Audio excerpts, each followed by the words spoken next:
The moment I opened my door to my tearful, pregnant granddaughter, my heart broke. At just 17, she had nowhere else to go after her parents had kicked her out. I offered her the spare room, hoping she would eventually open up to me about what had happened, but she remained tight-lipped.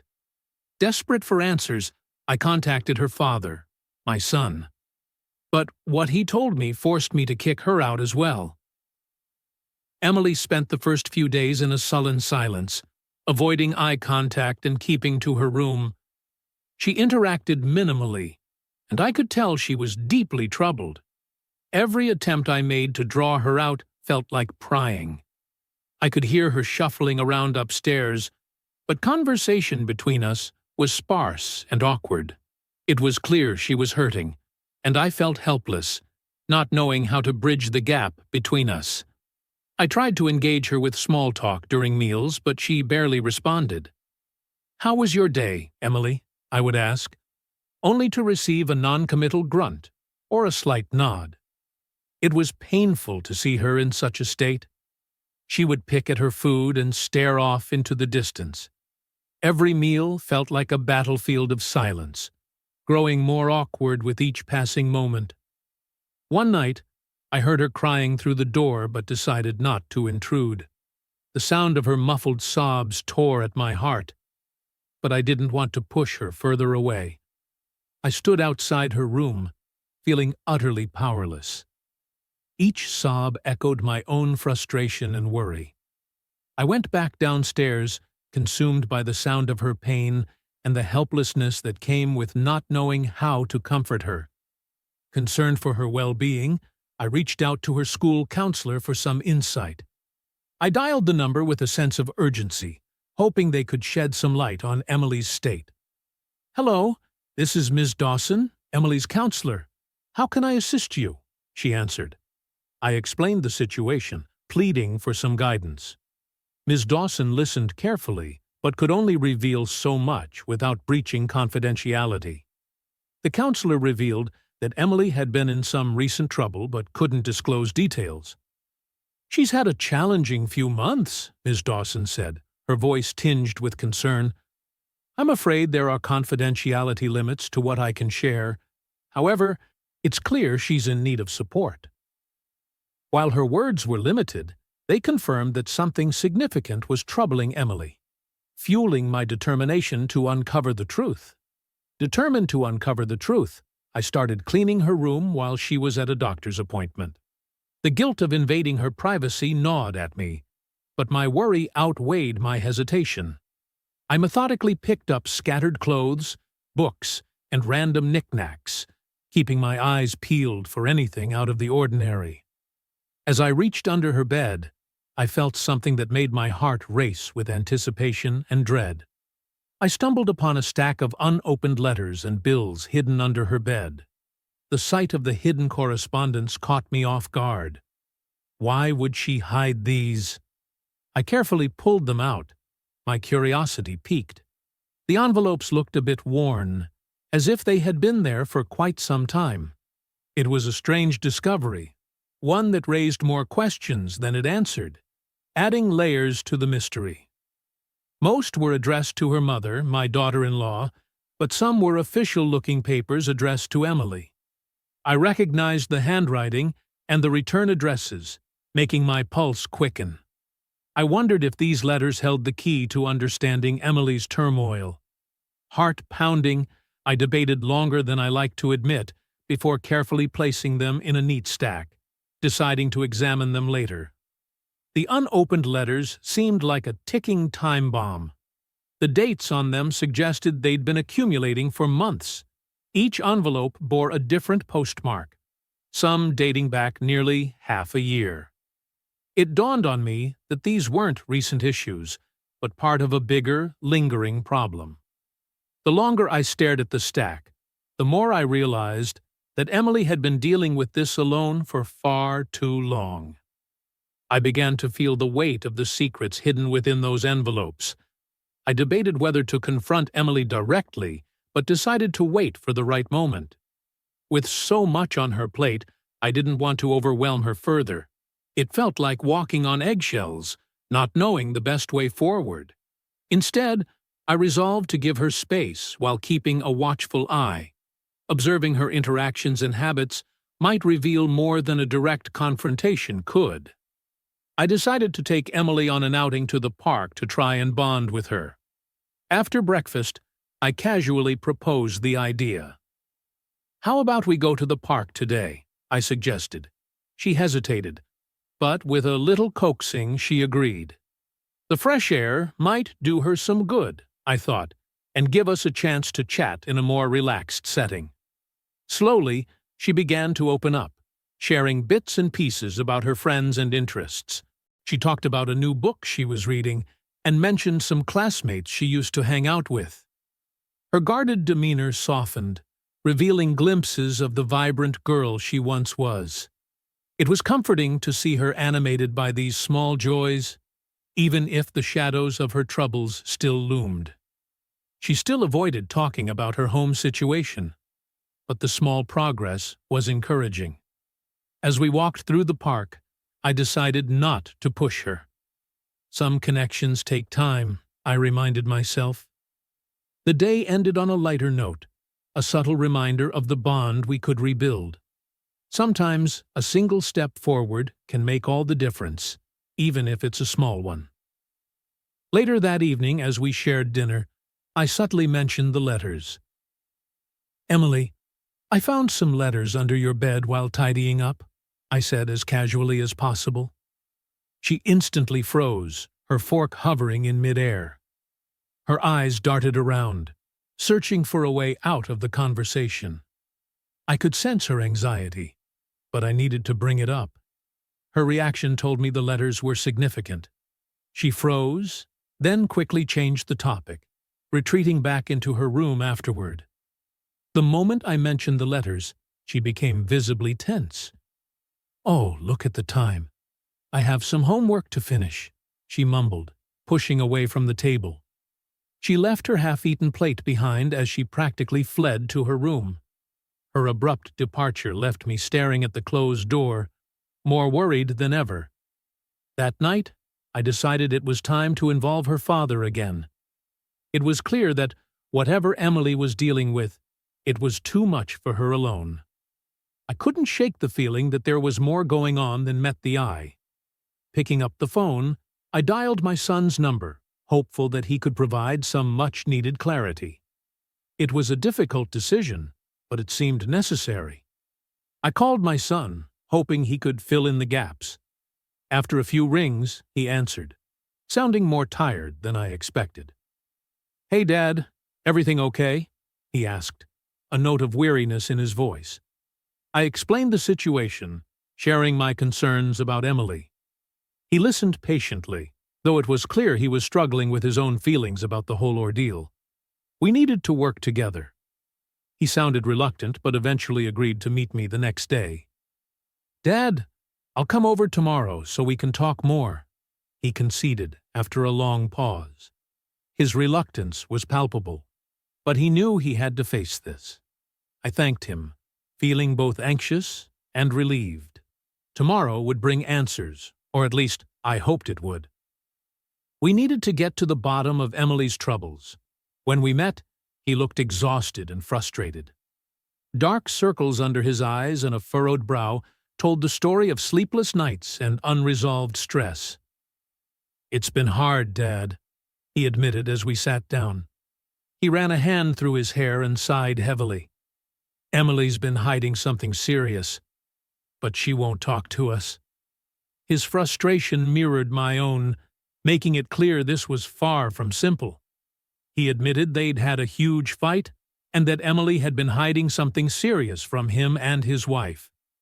It wasn't an easy admission. His eyes clouded with a mix of anger and hurt. "We argued, and she stormed out," he said, voice strained.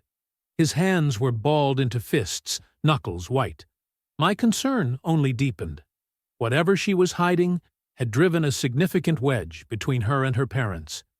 He refused to give details, saying it wasn't his place. "Dad, I can't tell you everything. Some parts of this are too personal," he said, shaking his head. His reluctance was frustrating, but somewhat understandable. "You'll need to ask Emily herself. It's not my story to tell," he added, looking down at his shoes. I felt a wave of helplessness. The barrier to understanding Emily's predicament seemed higher than ever. Instead, he urged me to keep asking Emily until she confessed. "She's got to open up to someone, Dad. Maybe you can reach her," he suggested. The plea in his eyes was unmistakable. He looked desperate for me to succeed where he couldn't. "Don't give up on her. Keep pushing her to talk," he added. His words hung in the air as we sat in silent agreement. Emily needed us, whether she realized it or not. Back home, I found a photo album on Emily's bed, open to pictures of her childhood.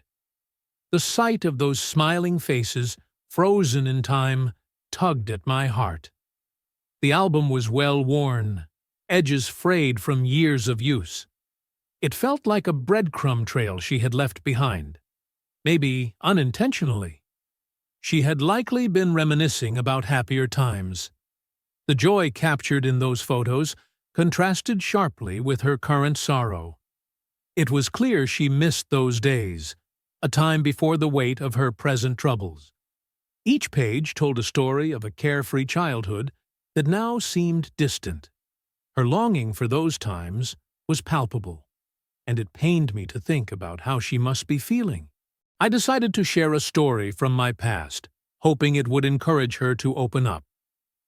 "Did I ever tell you about the time I almost lost my best friend because of a misunderstanding?" I asked casually. She looked up, intrigued but cautious. I began recounting the tale, sprinkling in bits of humor and wisdom. My hope was that my experience would resonate with her and perhaps inspire her to share her own struggles. She listened intently, but remained tight-lipped about her own situation. Each moment of my story seemed to draw her in, her eyes reflecting some of the lighter parts. Yet, when my tale ended, she simply nodded, offering a small smile. "Thanks for sharing," she said quietly, before slipping back into her silence. My effort wasn't futile. She was listening, but the walls around her secrets were still very much intact. It was only when I went to bed that I noticed something unusual. I had gone through the album before, and something felt off this time. I flipped back through the pages, each turn making my suspicion grow. Then I saw it, a gap where a photo used to be. The edges were jagged, as though it had been cut out hastily. My curiosity piqued, and I knew I had to find out more. A missing photo from the album, cut out with scissors. The absence of the photo seemed intentional, not an accident. Why would Emily remove a specific picture? What was so significant about it? The empty spot seemed to carry a weight of its own, an unspoken question begging to be answered. I felt an urge to piece together this latest puzzle, to find out what Emily was trying to hide. The next day, curious about the missing photo, I checked the trash bin and found the scraps.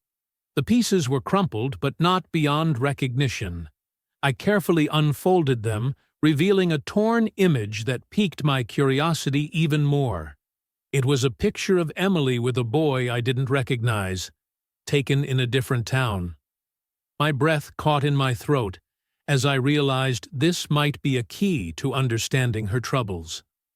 It was a picture of Emily with a boy I didn't recognize, taken in a different town.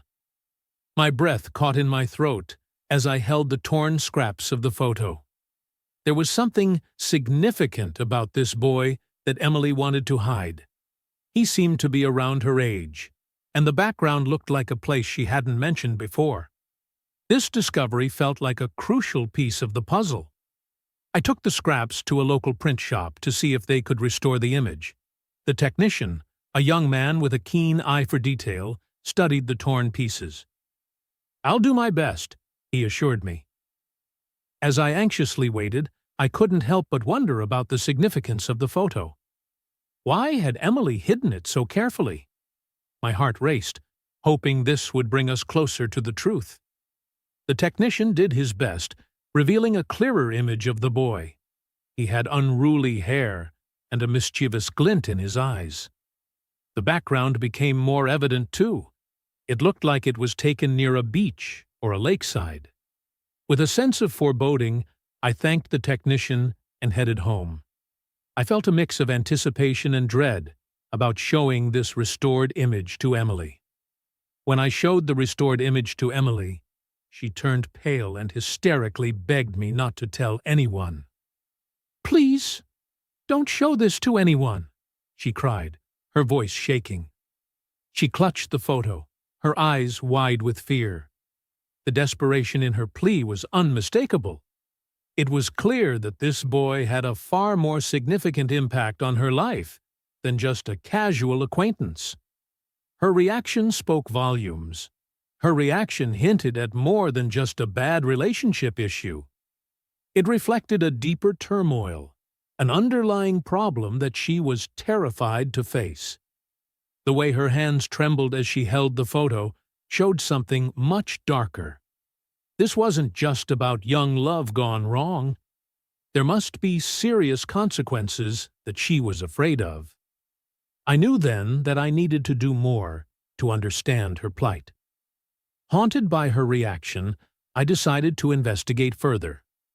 Emily's fear indicated that there were more layers to uncover. I started thinking about who else might know something about this mysterious boy. It was clear she wasn't going to open up to me directly. My mind wandered to her friends, especially the ones she used to hang out with. Maybe they could provide some clarity on who this boy was. I contacted Emily's closest friend, Sarah. She had always been a frequent guest in our home, so I hoped she might have some answers. Sarah was hesitant to reveal much, but confirmed that Emily had been dating the boy in the picture, named Kevin. "Yes, that's Kevin," she said with a sigh. "They've been together for a while now." She sounded worried but avoided eye contact. I could tell she was holding back. Her confirmation at least gave a name to the face in the photo. It was a small but essential piece of information. Sarah mentioned they'd all been concerned for Emily and Kevin's relationship, but refused to elaborate. "It's complicated," she muttered, eyes darting away. Despite pressing her gently for more details, she kept her answers vague. "There's more to it, but I don't think I should be the one to tell you," she added softly. Her reluctance to provide specifics only deepened my worry. What was so serious that even her friend wouldn't speak of it? She cryptically added that Emily had changed drastically after meeting Kevin. "She's just not the same person anymore," Sarah explained. "It's like she's carrying the weight of the world on her shoulders." Her words echoed what I had observed in Emily's recent behavior. This cryptic warning suggested that Kevin's influence had profoundly affected her. The depth of Sarah's concern was palpable, hinting at dangers I still couldn't fully grasp. Emily seemed more withdrawn than ever. She started avoiding phone calls and visits from her friends, isolating herself even more. The vibrant conversations and laughter that once filled the house were now replaced with unsettling silence. Her phone would buzz with incoming messages, but she wouldn't respond. It was as if she had built an invisible wall around her, keeping everyone, including me, at bay. The change was alarming. An unsettling feeling gnawed at me, urging me to take action. I decided to check her social media for any clues that might explain her behavior.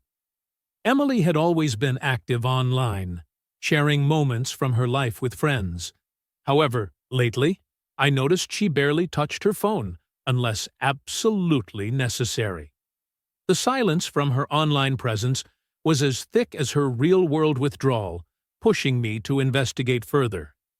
Her accounts were filled with odd, cryptic messages and pictures of Kevin, tagged with comments from concerned friends.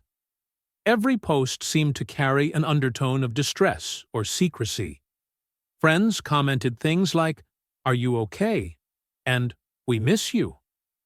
The pictures of Kevin stood out the most, especially the ones with worrying captions.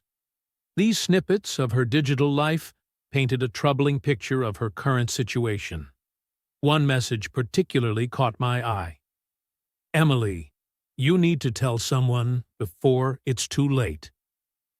The urgency in this comment sent chills down my spine. The words hinted at something dire and immediate, a ticking clock on whatever secret she was keeping. It highlighted that her friends were aware of her distress, but felt helpless to intervene. This message added a new layer of urgency to my concern. This led me to believe Kevin might be more dangerous than I initially thought. The cryptic messages and concerned comments all pointed towards a serious issue involving him. If her friends were this worried, there must be something threatening about his presence in her life. The pieces of the puzzle were starting to align, but the bigger picture remained unclear. My instinct screamed that I needed to dig deeper. I contacted the school counselor again, sharing what I had found. "Ms. Dawson, I'm really concerned about Emily. I checked her social media, and the messages from her friends are alarming," I explained. "There's a boy named Kevin. He seems to be at the center of this." Ms. Dawson listened sympathetically, but I could tell her hands were tied by confidentiality laws. I hoped she might offer some new insight. The counselor admitted that Emily was being counseled for issues with Kevin, but wouldn't disclose specifics due to privacy laws. "Kevin has been a significant topic in our sessions," Ms. Dawson said carefully, choosing her words, "but I can't divulge details." Her admission, though vague, confirmed my suspicions about Kevin's negative influence. I pressed for more information, but respecting legal boundaries, she could only advise me to keep supporting Emily. With tensions escalating, I decided to follow Emily one afternoon, suspecting she might meet Kevin secretly. She had started leaving the house more frequently, but remained tight-lipped about her whereabouts. One day, as she was heading out, I quietly grabbed my coat and followed her from a safe distance, hoping to gather some clues. My heart raced with each step, driven by the urgency to protect her from any potential harm. I trailed her to a rundown cafe on the outskirts of town. The place was dimly lit and had an air of neglect, with peeling paint and broken signs. Emily walked in with a sense of purpose, and I cautiously followed, making sure to stay hidden. This wasn't a place she would normally visit, heightening my curiosity and concern. I watched as she sat at a table, waiting for someone. There she met a woman I didn't recognize. The woman was older, with a stern expression and an air of authority. They began an intense conversation, marked by lots of gesturing and whispered arguments. Whatever they were discussing, it was significant. Their conversation seemed intense, with lots of gesturing and whispered arguments. The older woman's stern look contrasted sharply with Emily's anxious demeanor. I couldn't decipher their words, but the tension between them was palpable. Emily nodded occasionally, though her body language was tense, her shoulders hunched. They seemed to be going back and forth over something important. This interaction only deepened my curiosity and concern about what Emily was involved in. Emily returned later in a melancholy mood, but didn't notice I had followed her. She trudged through the front door, her posture slumped, eyes downcast. It looked like the weight of the world was on her shoulders. Without a word, she headed straight for her room, the door closing with a final, deflating thud. I watched her go, feeling a mix of relief and dread. I knew I had to address what I had seen, but how? I finally decided to confront her about Kevin, showing her our restored photo. With the image in hand, I knocked on her door and entered softly. "Emily, I need to talk to you about something important," I said, my voice steady. She looked up, confused. I handed her the photo. Her face turned ashen, and she burst into tears. "Please, don't make me talk about it," she sobbed, clutching the photo tightly. The walls she had built around herself seemed to crumble in that instant. I sat down next to her, trying to offer some comfort. "Emily, I'm here to help you. You don't have to go through this alone," I said gently. Her tears and the fear in her eyes told me there was something deeply troubling going on. Emily revealed that Kevin had been blackmailing her with something far worse than we had imagined. "He's threatened to ruin my life if I don't do what he says," she admitted between sobs. The raw vulnerability in her voice struck me. Each word she spoke unveiled a layer of the nightmare she was living. I could see the immense burden she was carrying, one that was too heavy for anyone, let alone a teenager. He had convinced her to steal from her parents, framing everything to look like her idea. He said if I didn't do it, he'd tell everyone terrible things about me, she confessed. Emily's eyes were a mix of guilt and fear. The gravity of the situation was clearer now. Kevin's manipulative techniques were devastating. My heart ached for her as she shared this dark part of her life, suspecting even worse was to come. When she got pregnant, things spiraled out of control, leading to the fight with her father. "Dad found out about the pregnancy and Kevin's threats," Emily said, her face contorted with pain. "They had a huge argument, and he blamed me for everything." Her voice broke again. It became evident that Kevin's influence had corrupted not just her actions, but also her relationship with her parents, pushing her life into chaos. In the end, it was revealed that Kevin was only part of the problem. Emily confessed that there were other factors contributing to her distress. "It's not just him, Grandma. I've made mistakes too," she whispered, her voice tinged with regret. It was clear that the situation was multifaceted, involving not just Kevin's manipulation but her own choices and the resulting fallout. Despite her own admission, my focus remained on helping her untangle this mess. The true bombshell came when Emily disclosed the real reason for her distress. "Kevin threatened to hurt you all if I didn't do what he said," she revealed, her tears falling anew. The gravity of her statement floored me. The fear of harm coming to her loved ones had forced her into compliance, entangling her more deeply in this web of deceit and danger. The stakes had escalated far beyond what any of us had imagined. Kevin had threatened to hurt her family if she didn't comply with his demands, and she had felt trapped. "I thought I could handle it, but things got out of control," she sobbed. The emotional and moral weight of her situation had clearly pushed her beyond her limits. Understanding the depth of her fear and regret, I held her close, realizing now more than ever that she needed unwavering support to navigate the storm she was caught in. Unfortunately, she had given in too much to Kevin's demands. The fear and manipulation had backed her into a corner she couldn't escape from on her own.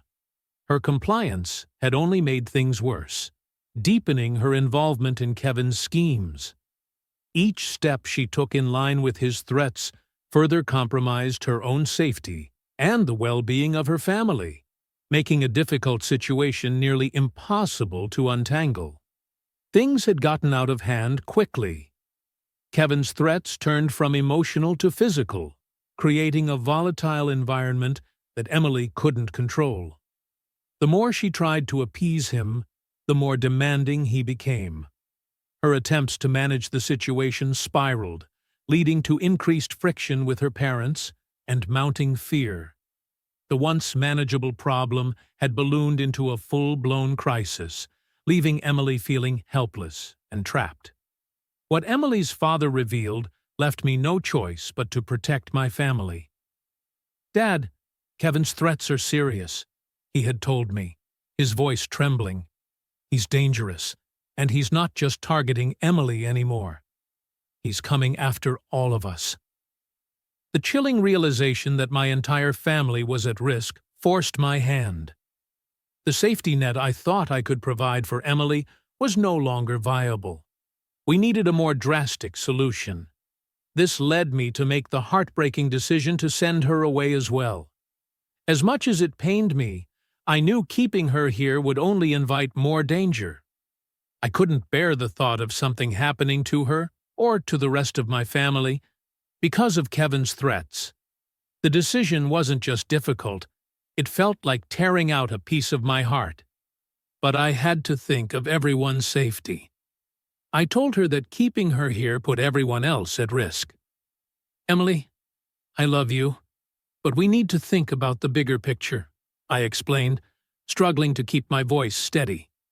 The look of despair on her face was almost too much to bear.